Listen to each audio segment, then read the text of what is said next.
Hi everyone, outfit from scratch. ఈరోజు నేను మా పాప బర్త్డే అవుట్ఫిట్ అనేది రెడీ చేస్తున్నాను. దీనికోసం ఫస్ట్ నేను ఫ్యాబ్రిక్ అనేది మీషోలో తీసుకున్నానండి. 2 మీటర్స్ లెమన్ ఎల్లో కలర్ తీసుకున్నాను, అలాగే 2 మీటర్స్ ఈ మెరూన్ కలర్ అనేది తీసుకున్నాను. టోటల్గా 4 మీటర్స్ ఫ్యాబ్రిక్ అనేది తీసుకున్నాను. ఈ రెండింటిని కూడా మీషోలోనే తీసుకున్నాను. ఇది వెల్వెట్ ఫ్యాబ్రిక్ అండి. పన్నా అనేది అంటే మనకి లెంత్ విడ్త్ కూడా చాలా బాగా వచ్చింది. ఈ 2 కలర్స్ ఫ్యాబ్రిక్స్ని యూజ్ చేసి నేను మా పాపకి అవుట్ఫిట్ని ఎలా రెడీ చేశాను అనేది లాస్ట్లో వీడియో యాడ్ చేస్తాను, చూడండి. ఇక్కడ నేను మెయిన్ ఫ్యాబ్రిక్ 2 మీటర్స్, అలాగే లైనింగ్ ఫ్యాబ్రిక్ మెరూన్ కలర్ ఏమో 2 మీటర్స్ యూజ్ చేశాను. లెమన్ ఎల్లో కలర్ 1/2 మీటరే తీసుకున్నాను.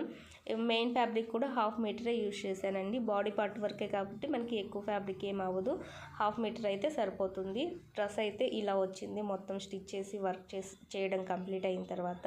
ఎలా కట్ చేసుకొని ఎలా స్టిచ్ చేసుకోవాలనేది ఫుల్ వీడియో మన యూట్యూబ్ ఛానల్లో ఉంది, అలాగే షార్ట్స్లో కూడా అప్లోడ్ చేశాను. ఇంట్రెస్ట్ ఉంటే మన ఛానల్ని సబ్స్క్రైబ్ చేసుకోండి. Thank you.